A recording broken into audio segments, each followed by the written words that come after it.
From the East and the West, you've heard others, but now you've tuned into the best. This is a Prime Wave Media production.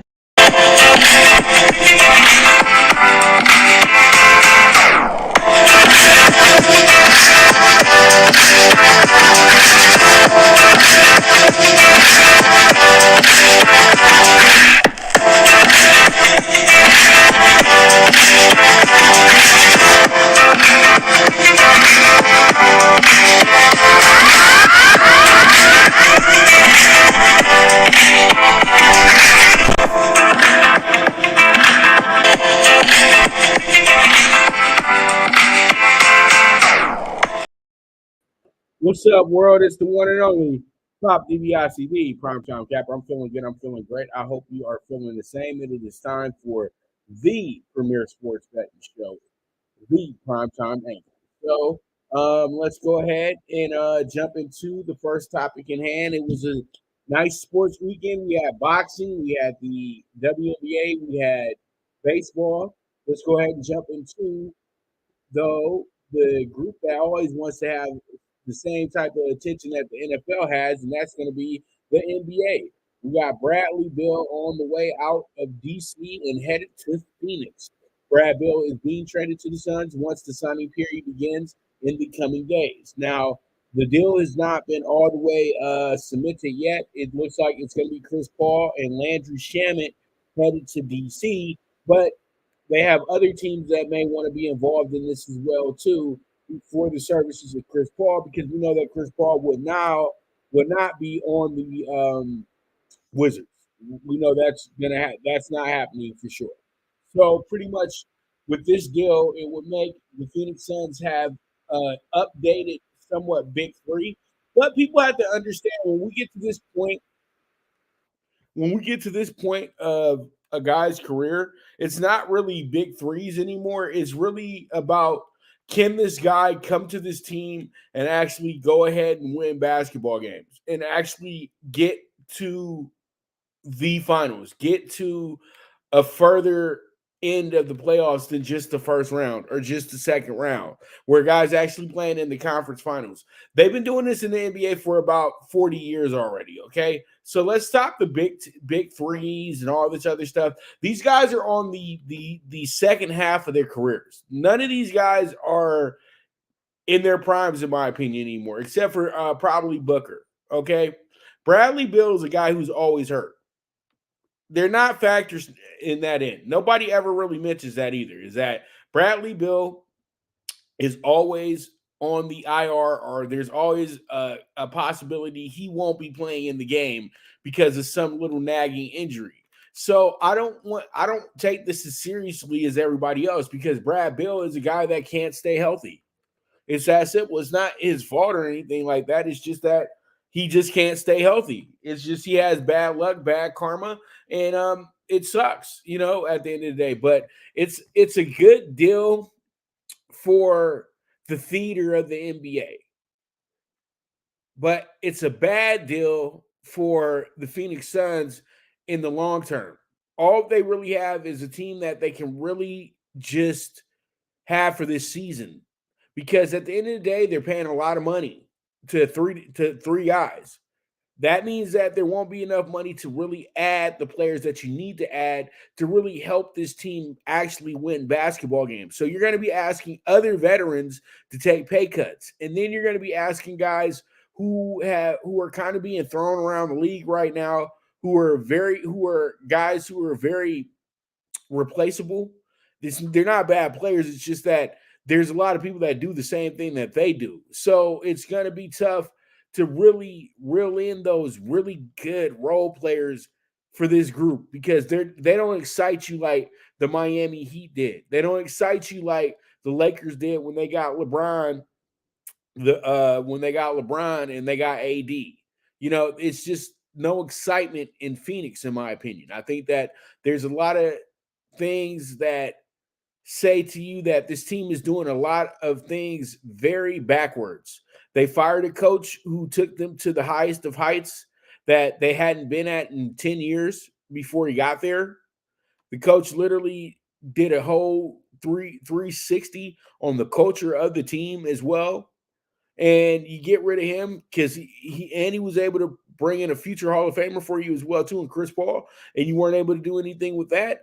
And then you bring in an owner who kind of wants to be like making a splash, like the day he walks in, to make sure that he has the love and respect of the city of Phoenix. And I just think that they're doing a little bit too much. You know what I mean? So Phoenix, we'll see. We'll see in the coming weeks, in the coming months, to see exactly what they add and what they can add and what they're going to do moving forward. But at this point right now, I still see them as probably the second or third best team in the Western Conference still, because you can't do it with just three guys. It's that simple. But we'll see. Let's not just throw them away already. You know what I mean? You got to give them a chance. You got to give them an opportunity to really go ahead and try to get it going and get themselves in the right position to be the team that they're truly trying to be. Now, let's go ahead and move forward, talk some boxing. And we got Timmy Tyszu, who's won on Saturday night via knockout, first round knockout to be exact. Destroys Ocampo, first round KO. How much bigger is the Charlo fight now? Well, the Charlo fight was already a big fight, but I don't think it's going to be considered Charlo's biggest fight. It's going to be Tim Tyszu's biggest fight. And I think that by Charlo being who Charlo is, and Charlo being able to finish the job in fights a lot and get himself to the finish line the way that he does, and the way that he finishes fights as well. The guy doesn't really go 12. He always figures out a way to end the fight before we get to the 12 rounds. He's always fought against he's always taken on the best in 154. He hasn't skipped past anybody. He hasn't done anything to where he says, okay, I got to take a tune-up fight. Nah, it's never a tune-up with Charlo. So, Tyszu is fought two stay busy fights. Really, it was two prove yourself fights, because a lot of people ascended him to the position on this because of who his father is. So they know that 154 is not that popular division. So you had to have names here to sell fights. And Tim Tyszu has a name. So that's why they're trying to sell the fight. But Tim Tyszu is a very talented boxer as well, too. Let's not take that away from him. Yes, your father is an all-time great, and everybody does really have a whole lot of respect for the great Tyszu. But his son is making his own path, is making his own legacy as well. I spoke to Tim a few years back, actually a year ago, when he had himself a media day, when he was still trying to get to know America a little bit. And, he said that his father's pretty proud of him, but he's taking control of his own career. And his father hasn't been like behind him like most boxing fathers are. But that's how it usually is when your dad is a former champion, and maybe you guys might have a strained relationship from the past. I don't want to get too far into that, but I know that that he had moved as soon as he got done boxing in Australia. He went back home to Russia. So, and Tim and his brother stayed in Australia with their mother. So, they're still, mending those fences as well too. But he still is very proud of his son. And Tim Tyszu is very into being great. And he knows that fighting Charlo, beating Charlo will solidify him as one of the best fighters in the world. Because to me, Charlo is the number one pound for pound fighter, because he's been beaten one time. But the thing is, though, with him, that fight could have went either way. And I felt like they were trying to teach him a lesson that night, because he was getting a little too overconfident. And I totally feel like if he would have been able to beat Tony Harrison that night in Brooklyn, it wouldn't have been that big of a deal on that split decision. It really wouldn't have, because a lot of people had Charlo still winning the fight. But at that point in time, Charlo was kind of public enemy number one. Now he's been able to right those wrongs. He came back and he's defeated all these mandatories, all these guys who were considered the top guys in 154. He went and got his belt back from Jason Rosario as well. and Rosario at the time was kind of the flavor of the week, because everybody's really excited about what he did to J-Rock in the upset. So, there's a lot of great things that Charlo has done, and that's what makes this a very good moment for both these guys, because now the fight that would have been set for Showtime. Now the fight looks like it's going to be on pay-per-view. Like, you can't even deny it's going to be on pay-per-view, because both these guys deliver knockouts. Both these guys deliver some great action. And, Charlo pretty much has earned the right with his latest fights as well, too. So, with that, we move forward. Let's go ahead and jump into our next topic, and it's going to be some Mo boxing. And we're going to talk Regis Prograis retains the WBC 140 crown with a split decision in homecoming fight. What are his options next? He got plenty of options next. First option being he can go ahead and fight his mandatory in the WBC 140. I would say if I was one of his advisors, I would probably go ahead and do that. Another option that I would say if I was one of his advisors, and I would probably go for this one right here because this is a great fight for him. If they were to set up a fight with him and Adrian Broner, the problem, Adrian Broner, who just came off of a victory a few weeks back in Miami, and it was a dominant victory as well, too, and he's fighting at 140, and Prograis called out Broner when he wasn't a champion, when he was just looking for a name to fight so he could make a name for himself. And we know that Regis Prograis is really thirsty to get a big name, to dance with a big name.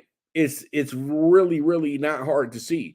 Is he's so excited about Devin's father being there, Devin Haney's dad, Bill Haney, that, pretty much they went out to dinner and everything after the fight. But back to Broner, I think that this would be the best type of fight for Prograis, coming off a fight where he really was questioned about winning this fight. A lot of people did not like his performance throughout the evening. It was a fight that there wasn't a lot of punches landed in the fight because you had a guy who was kind of running in Zorilla, but Zorilla actually was able to hit Regis with some very, very fine shots. And even at one point, they called it a push down, but it looked like a knockdown in the fight when Zorilla was able to get the better of Regis during the exchange. So there was a lot of questions that went into it, and it felt like it was a little bit of controversy. Hometown decision. The guy had no choice but to knock Regis out if he wanted to win the fight,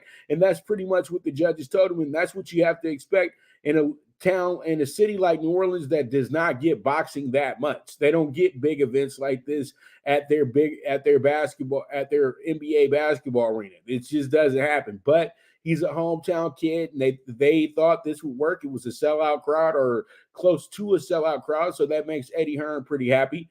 But all in all, I think that if he was to fight Broner, they could go over to his second home, Houston, fight the fight over at the Toyota Center, which would be huge because it is a chocolate city, and Broner is a very, very noticeable and a very, very known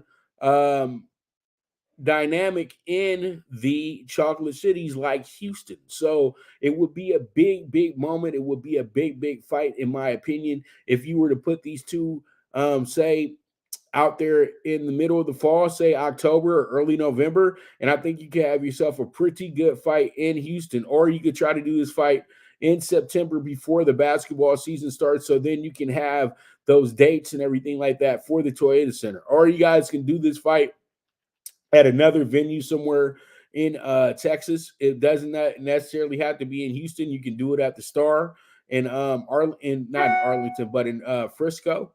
So there's just a lot of things that I'm thinking about that would be very, very, very good for Prograis' movement in the boxing world, because after that last fight, he left a kind of a bad taste in everybody's mouth. He had a real issue with the guy that he was not supposed to have an issue with, but Zorrillo was a guy that was already a really good prospect before coming into this fight, and he's a guy who was very hyped up and everything like that. He caught his first L, and you know how it goes. Everybody walks away, and they just don't think you're still a good fighter. But he proved on Saturday that he still has a whole lot left in the tank. So what he'll do is he'll get himself some more matchups here at the 140 weight division. Regis, on the other hand, though, now he's probably going to be a guy guys want to fight. So sometimes it's not too bad to have a bad night because then your phone starts blowing up. And I think that Regis is probably going to be either asked to do a unification bout next, or he's going to be asked to fight as mandatory. But I would say fight Broner because Broner has already, was already rubbing shoulders with Suleiman at the event that him and Don King were having. And now you have Regis winning, and Regis won with some issues. So this could be a good fight for Regis to say, okay, I'm gonna go ahead and get the big name that I need. I'm gonna go ahead and get the trash talking on that I need and all that good stuff. But the only thing that I question Prograis about is that how much longer does he think that he's going to be really in the elite pool of boxers? He has to try to get his biggest payday in the next 2 or 3 fights because he doesn't have that much time left. And that's all what Saturday pretty much said.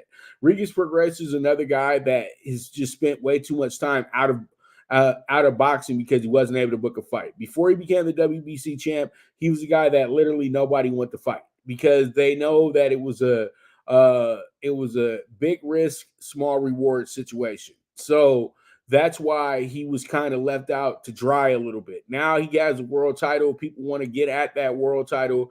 And I think that him chasing around Devin Haney might not be the smartest idea because Devin Haney's one of the hottest boxers in the world right now. And all he wants to really do is just, be able to put his name with Devin's name. I don't think that Devin would be really running to try to fight Prograis. But after last night, you never know. You know what I mean? But I truly do think that he's getting a little too overconfident, and I think that he needs to kind of humble himself a little bit moving forward because at the end of the day, he's only getting older, and he's never really fought that big of talent. See, the biggest name on his resume is Josh Taylor. That was a loss. So, and you thought he should have, and we all felt like he should have beat Josh Taylor. But when you go back and look at that fight, Josh Taylor won that fight.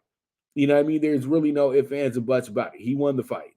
And Prograis kind of showed that if you're a fighter with big skills and things of that nature, and you're a little bit bigger than him, you're going to give him some issues. So that's why I say I don't know about you barking up that Devin Haney tree and wanting to be and being successful, saying I'm going to kick your ass, I'm going to do this, I'm going to do that in the third. And pretty much, if you don't do any of that, then you're going to pretty much be done at the top level. And that's what happens when you're guys like Prograis because you already come in here kind of through the back door and you're not respected because you're not taking on the best of the best really because the way that your style isn't good enough. Your style isn't the style that is going to be something that they feel is crowd pleasing. So there's a lot of things that people just have to do to make themselves better and make themselves get the attention that they really want to get. So I truly do feel like at the end of the day, Regis Prograis needs to really go ahead and fight Adrian Broner because he needs a big name on his resume. It's that simple. He just needs a big name on the resume, and the guy that fits that bill is going to be Adrian Broner. So we'll see how it goes. We'll see how it shakes out. We'll move forward from there. Now, let's jump into the NFL. The Commanders had little movement during the offseason. Is quarterback Sam Howell ready to be a starter? Well, Sam Howell seems like he got some respect of his teammates, which is number one, what you need if you're going to be somebody starting quarterback. Number two, it seems like he has a very good idea about how the NFL game works and the speed of the NFL game. Number three is that now he has Eric Bieniemy as his offensive coordinator, pretty much his coach, because it seems like Ron Rivera is handing off duties to his assistant coaches in a full capacity where they actually run that whole group. You know what I mean? And he's the assistant head coach as well too. So if something happens to Ron Rivera, then guess who takes over as the head coach? Eric Bieniemy. So it's good to be Eric's student and not his enemy right now. You know what I mean? And I know everybody says, well, he had Mahomes here for the last few years, so this should be something that, is really good because Sam Howell might have been a better quarterback in college than Patrick Mahomes because Sam Howell was a damn good quarterback. He wound up staying an extra year when he could have left and been a top 5 pick. But he decided to stay at North Carolina because he felt he had more he needed to work on, and he wanted to be the number 1 overall pick. That actually backfired against him a little bit, but it did kind of drop him in a good situation when it comes to how teams really collect their talent. And Washington's one of the teams in the NFL that do have a knack on collecting pretty good talent. So he has the opportunity to make himself the man in DC if he wants to be. But he still has Jacoby Brissett there as his somewhat as a mentor to help him transition into being a starting quarterback. So he doesn't have the job officially, but I would say that he's a guy that probably most likely will be starting in game 1. You just want to have Jacoby Brissett there so you can have a guy in place that will be ready just in case this quarterback struggles or this quarterback gets hurt. So I think that all in all, it's still going to be a quarterback competition in Washington, but it's going to favor Sam Howell because Sam Howell is younger and they drafted him, and he's on a cheaper deal. But I think, though, if you really want to try to win games early in the season, you're probably going to want to start Jacoby Brissett because Brissett is a guy that I will say I can't say 8-8 quarterback, but I can say that he's a quarterback that's going to keep you at 500, in my opinion. He'll win one, lose one. He'll win one, lose one. Win one, lose one. Win one, lose one. And Jacoby Brissett is always going to bring he's always going to bring big effort. Even if he's not playing great in that game, he's also always going to bring some great effort into that game. Now, Washington's looking at a lot of different things. They're looking at maybe moving Chase Young right now, which will probably be a very good move for them because they can acquire assets as they make the transition to the new ownership. Because that's really what is the holdup with Washington now is that they're about to have a new owner.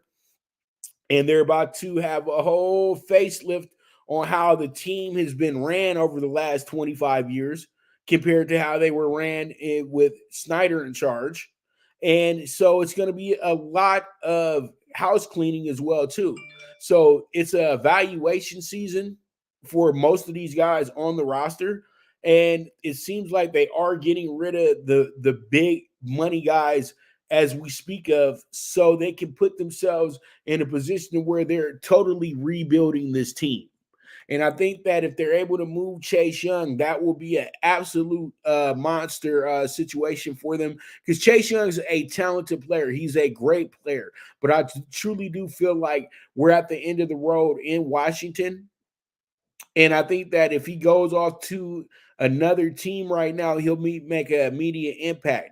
And I don't know who that team is today, but it would be a team that probably is going to be playing for their right to be in the Super Bowl this year. I would say that a team that might want to go ahead and take a flyer on a situation like that, in all honesty, would be somebody like the Miami Dolphins or possibly somebody like, I don't know. I don't want to throw their division rival in there, but the Dallas Cowboys. So with that, that's going to be my NFL coverage for today. And we are going to go ahead and take a quick commercial break. When I get back, we'll be jumping into some baseball. We'll be talking about the Dodgers and their struggles over the last week or so. And last weekend, really just the weekend. But we'll be talking about the Dodgers in a moment. And then we'll also be talking about my games for MLB Monday night as well, too. So you guys stay tuned. This is the premier sports betting show, the Primetime Angles with the one and only Pop DiBiase, the Primetime Capper.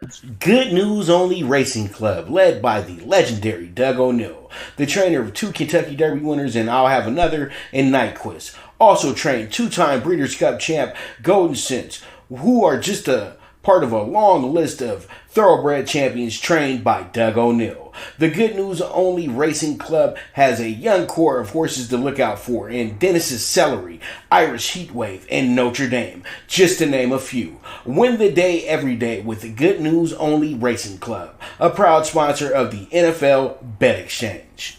From the East and the West, you've heard others, but now you've tuned into the best. This is a Prime Wave Media production.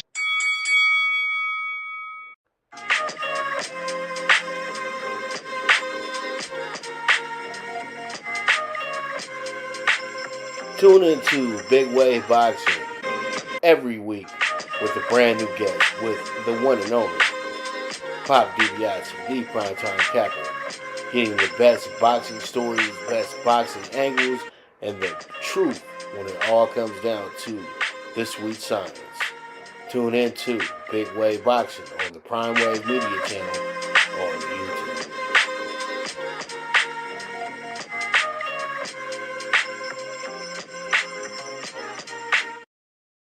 All right, we are back with the premier sports betting show, the Primetime Angles, with the one and only Pop DiBiase, the Primetime Capper. So let's go ahead and jump into Blue Crew Daily. And the Dodgers in trouble after being swept by arch rival Giants at Chavez Ravine this weekend, dropping their last 4 out of 6 games.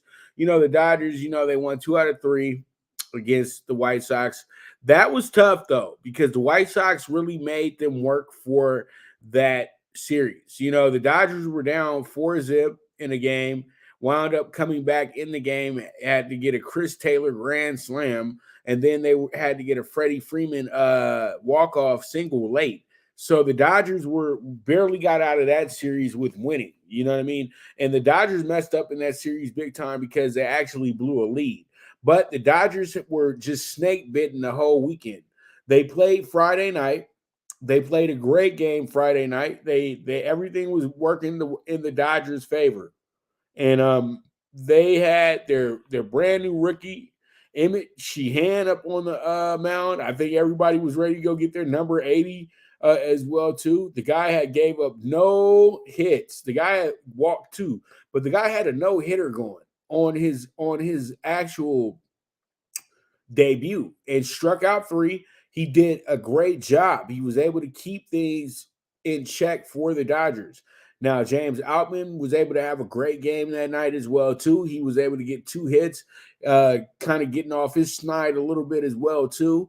So, there was a lot of great things that were working for the Dodgers. But they wound up blowing that lead. The Dodgers jumped out 4-zip lead in the bottom of the 5th inning. They were able to get their rookie right.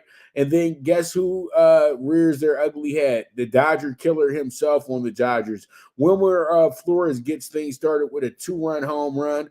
And then the Giants wind up having a pretty good 8th inning as well, too. They wind up scoring 3 runs in that inning.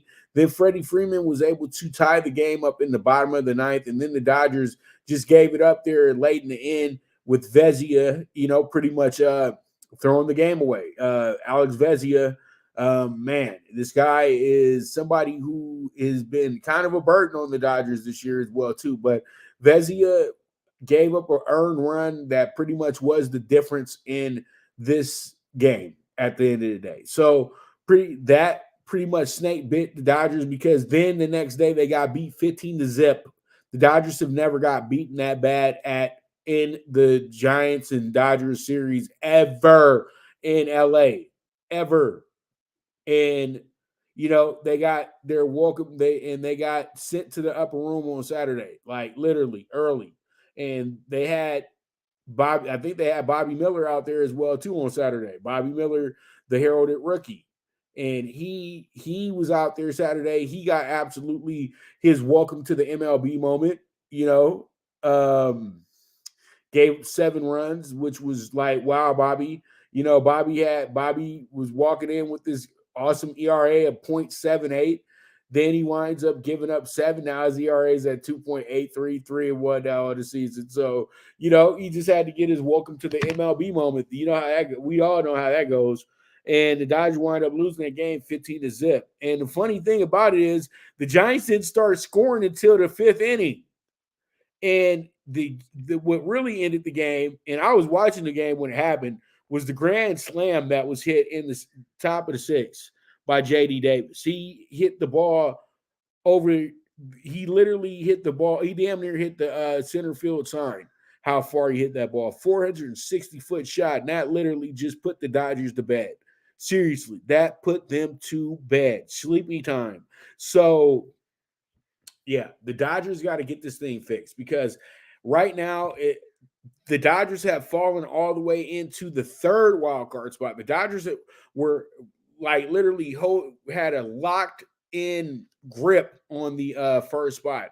Now they find themselves actually 2 games behind Miami and a half a game behind San Francisco, and they're only a game ahead of Philadelphia. So the Dodgers got to stop losing. That's one thing that they got to stop doing.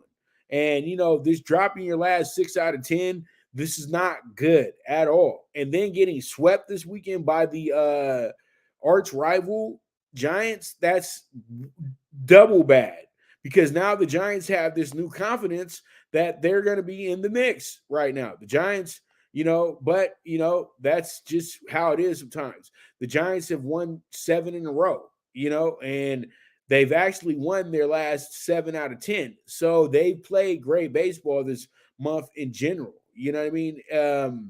Really their last 8 out of 10. Not even 10 out of 12. They actually won 11 games this month, and I think they've only lost about 3. Yeah, they've lost 4 games this month, and they've won 11. So they're playing great baseball right now, and that's just what it is. Also, breaking news, Joey Votto is going to be making his debut today for the Cincinnati Reds, who are the hottest team in baseball right now. The winners of their last 8 in a row, to be exact. This team is playing out of their minds right now after sweeping both Kansas City and Houston over the weekend, and they had took 2 in a row against St. Louis as well, too. So they haven't lost a game since June 9th. So they're playing pretty good baseball right now. And literally this month, they've been pretty good because they've won 8 in a row, but they're also 11-6 this month as well, too. And the funniest part about this is that they actually were 3-6 before this 8-game winning streak. So they're doing pretty good right now. But all in all, the Dodgers got the day off, much needed day off for the Dodgers as well, too. And tomorrow they'll start another series. The Dodgers start their series tomorrow. And we'll talk a lot more about the Dodgers series tomorrow. Because it'll be tomorrow. They got 2 with the Angels. That's going to be pretty good. They got 2 with the Angels. Then they get another day off on Thursday. And guess who's coming to town? The Houston Astros. So that it's going to be a sellout each game because the Dodger fans cannot stand the Astros. So that's the one team that they always look forward to booing. So pretty much with that, let's go ahead and jump into MLB Monday Night Baseball. We got 10 games in the MLB tonight. I got 3 to talk about to you guys, and we still got the pick 6. But tonight, I got the actual series bets for you guys tonight as well, too. And also, I got to ask a quick question to Nephew. Nephew, how did you pull that off? I drafted Tyreek Hill, St. Brown, Garrett Wilson, my first 3 wide receiver picks. I took the value. I don't know how we're going to do that, though. Like, how would I be able to do that during my draft? Knowing the group that I'm in, I'm going to keep it real with you. All 3 of those guys are probably leaving it within the first 16 picks, to be honest with you. So if you're able to get into a league and get those 3 guys in the first 3 rounds, that's absolutely epic, to be honest with you. But we'll see. We will see.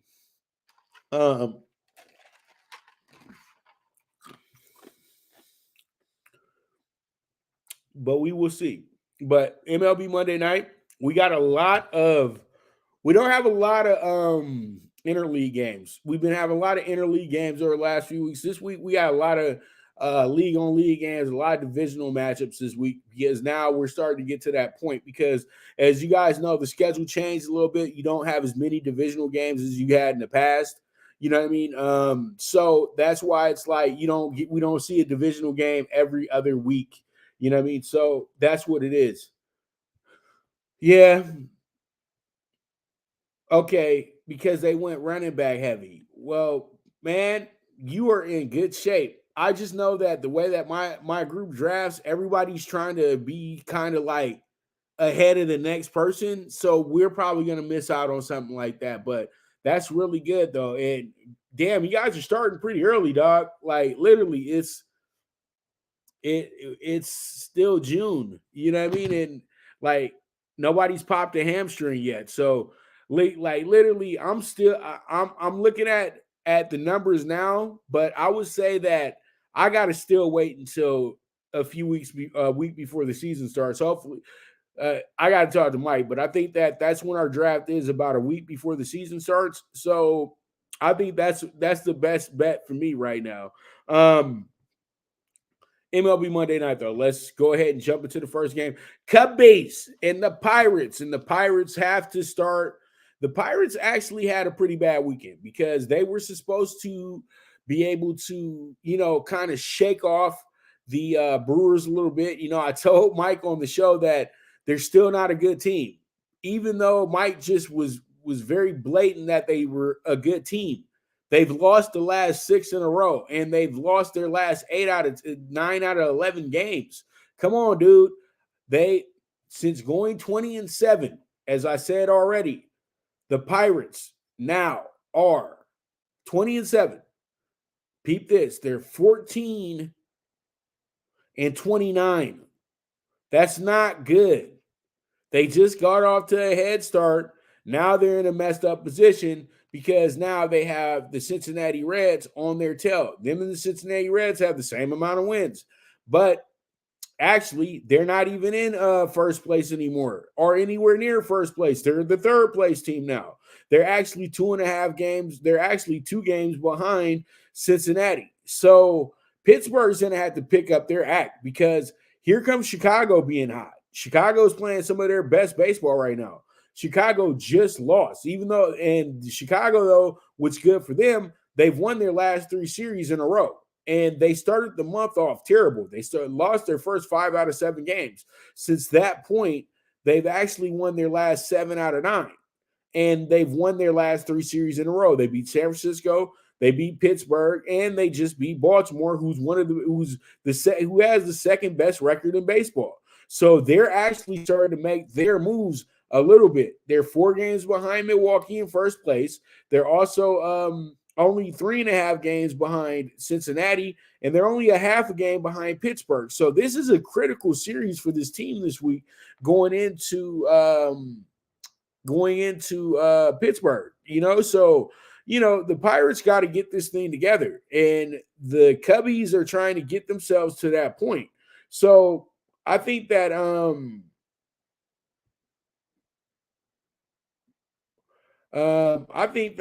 pretty much they are in place to, have a pretty good series this week. And it's only going to be 3 games too. So this should be really good. But tonight, the way that I see this one shaping up, to be honest with you, I really do like this game to go under. I know that you look at it and you say to yourself, why are we looking at the under? Both these pitchers seem to get hit a little bit. But we do kind of have a new kid on the block right now with the Pirates, with Beal, because Beal has pitched 1 time, and it was against the Cubs, and he only gave up 1 run and struck out 6. So, he went 4 innings, and so that's pretty much something that we can get a little excited about. Drew Smyly, a guy that has been one of the better pitchers for this team this season.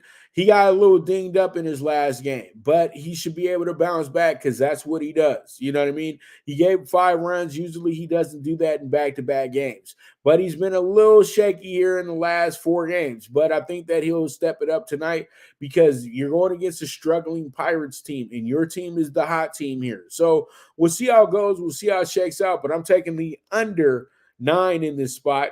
And we move forward from there. All right, let's go ahead and jump into our next game, which is going to be the Red Sox and the Twins. You got a Red Sox team coming in here 37-35. You got the Twins 36-36. When you look at the standings, you got this Red Sox team that are trying to figure out how to not be in last place, and they're still in last place. They're a game and a half out of fourth place, and they're 12 and a half games behind Tampa Bay at this point. Then you have Minnesota, who's at the top of their division, and they've actually been able to get some breathing room after Cleveland kind of stunk it up this weekend in San Diego. They have a 2.5 game lead after Cleveland kind of took a lead for about a day or two with that series over the weekend where they beat the Twins 2 out of 3. But it seems like the Twins have been able to, get their bearings up underneath them. And that's a really good thing for this team because they wound up losing, they went 2-2 in that series. Then they wound up getting swept by Tampa Bay. And it had been pretty bad since then. But since that point, they've actually went 5-4. But they've lost their last 3 out of 4 as well, too. That wasn't good, losing the series this weekend to Detroit because they had an opportunity to move forward and really increase their lead. But they weren't able to do that because Detroit has their number this year. And, that 4-game series losing 3 out of 4, you never want that to happen, especially when you're at home and you have some of your better pitchers on the mound in those games as well, too. Sonny Gray, Joe Ryan, all those guys got shellacked in this series. So now they got Boston for the next 4 days, and this is going to be a very key series with Cleveland nipping on their heels. And Boston is an easy way for you either to have a great series against Boston or Boston winds up sweeping you, one or the other. You know what I mean? So it can go either way. But the Twins need to have themselves a real benchmark series, in my opinion. And I think tonight could be that moment, but I feel like what we do here is we got 2 really good pitchers on the mound. You got James Paxton on the mound for the Red Sox. You got Pablo on the mound for the Twins tonight. I think what happens here is they're going to overbet the under. What happens is we get the over. So I like the over 8. We'll see how it goes. We'll see how it shakes out. We move forward from there. All right, we got ourselves Max Scherzer going against Hunter Brown tonight with the Mets and the Astros facing off. If you would have talked about this early in the season, you would say this is a possible World Series matchup right here. But now you know that you got a Mets team that's going to have to turn it on eventually, and you have an Astros team that's kind of going through the motions right now of a team that's coming fresh off of a World Series that's playing in a very tough division. Because if you look at it, they're kind of in a sandwich situation. They're only a game above. They're a game behind the Angels. Okay, let's just go ahead and throw that out there because the Angels had such a great series against the Rangers last week, actually beating them 3 out of 4. They're only 4.5 games behind They're only 4.5 games behind Texas right now. Okay. And Houston has been very shaky. They got swept over the weekend as well, too. They've dropped their last 7 out of 10, including losing the last 4 in a row. But that was a little trippy, though, because you lost to Washington, then you lost 3 in a row to Cincinnati. Both these teams are some of the bottom teams in the MLB, but Cincinnati's making a move right now. Washington's a team that has a lot of young talent. They just kind of trying to get it together, but it's just been a bad month in general for this team because they've lost 10 this month and they've only won 7 games. So, that's not good for this group that always kind of tries to play to a certain element, to a certain perfection. And they haven't been able to actually put together a consecutive winning streak in some time here either. You know what I mean? So they're going to really want to step it up tonight in a very must-win situation because the further along they go, the more confident the Angels and the Rangers are going to be getting. And as I said before, I told you guys this already, and I picked the Mariners to win the division. They're 35-35 now. But I told you guys, if they wanted to, they could win the division, and that's the Angels. The Angels have 2 of the best players in all of baseball.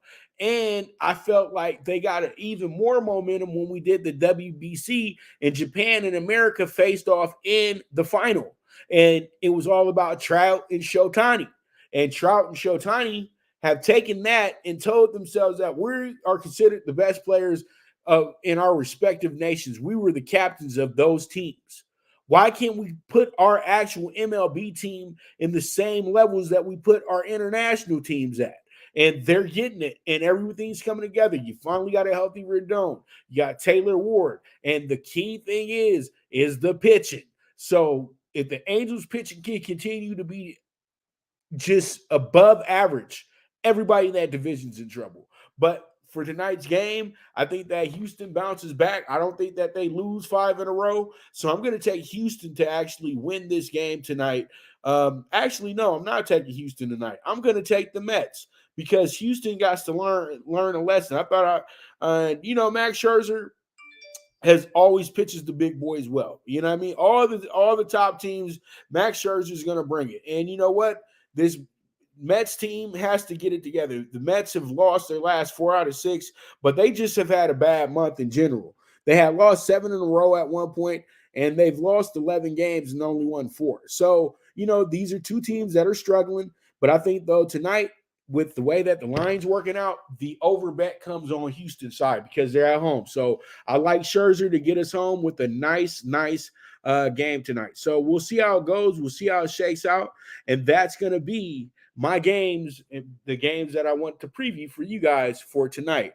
And also, we'll go ahead and we'll get into talking tickets in one moment, and then you guys can see exactly who the dog bet of the day is going to be. So you guys stay tuned. This is the premier sports betting show, the Primetime Angles, with the one and only Pop DiBiase, the Primetime Cap. Now you and your friends can compete in the sport of kings and win big with Stable Duel. Get the app, pick your horses, and get in on the thrill of horse racing with daily games competing against other players. Bring home the glory and the cash, and move up the annual leaderboard while you leave your competition in the dust.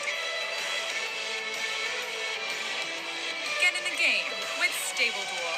Play, race, win.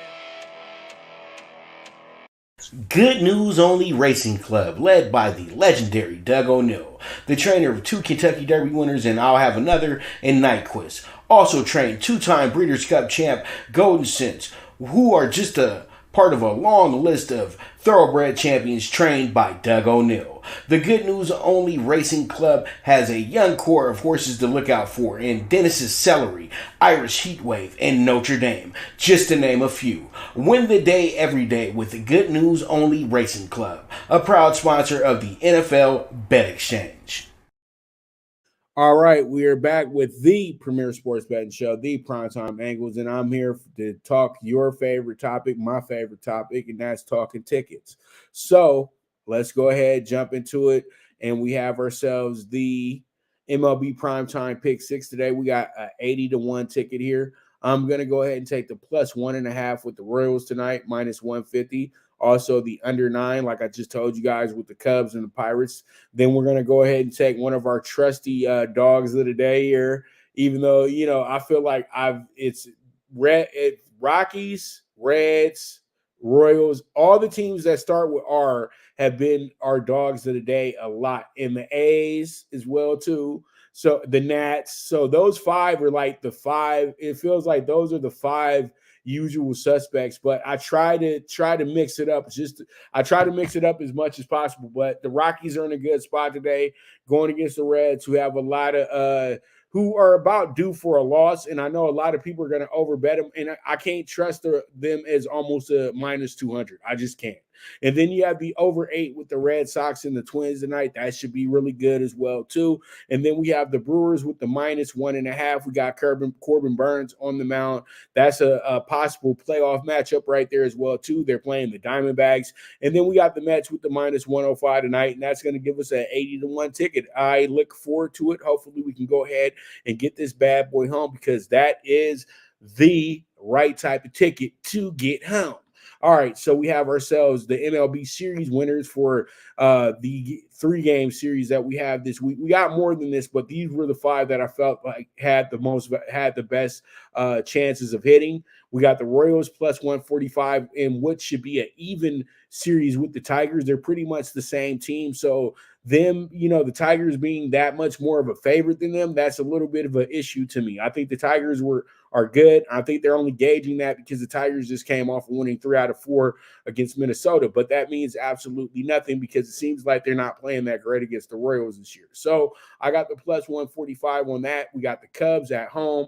The Pirates at home going against the Cubs. The Cubs are playing better baseball right now than the Pirates, but I would feel like if they were that much into the Cubs, they would make the Cubs a more significant favorite, and they did not. So I'm going to take the Pirates as the home dog in this series. And then we have the Brewers minus 105 going against the Diamondbacks, who I feel like are very close to coming back down to earth. They had a pretty good weekend against the Guardians, but they struggled against the Phillies. So we're going to see how it goes, and we're going to see how it shakes out, but I do like the Brewers in this series as the home team. And then you got the Blue Jays in Miami this week, and I think that they should be able to go ahead and take care of their business in Miami because they got to start moving because they're sitting in a bad position right now. They're sitting in 4th, and they're well outside of the wild card as well, too. So they got to start making some movement, and this is a good series to make that movement in. All right, so because, the Marlins are in a playoff hunt, but they didn't expect to be in a playoff hunt, so they're still a very 50-50 team, in my opinion. And then you got the White Sox. White Sox at home. I like it. I think the White Sox will upset the Rangers this week because the White Sox are starting to really get into a flow. They're probably playing their best baseball of the season at this point as well, too. So we'll see how it goes. We'll see how it shakes out. And that's going to be Talking Tickets for today. So with that, I want to thank you guys so much for tuning in. You guys are the absolute best. And with that, as I always say, bet with your head, not with your heart. The movement is moving, and this is the premier sports betting show, the Primetime Angles, with the one and only Pop DiBiase, the Primetime Capper, and I am gone.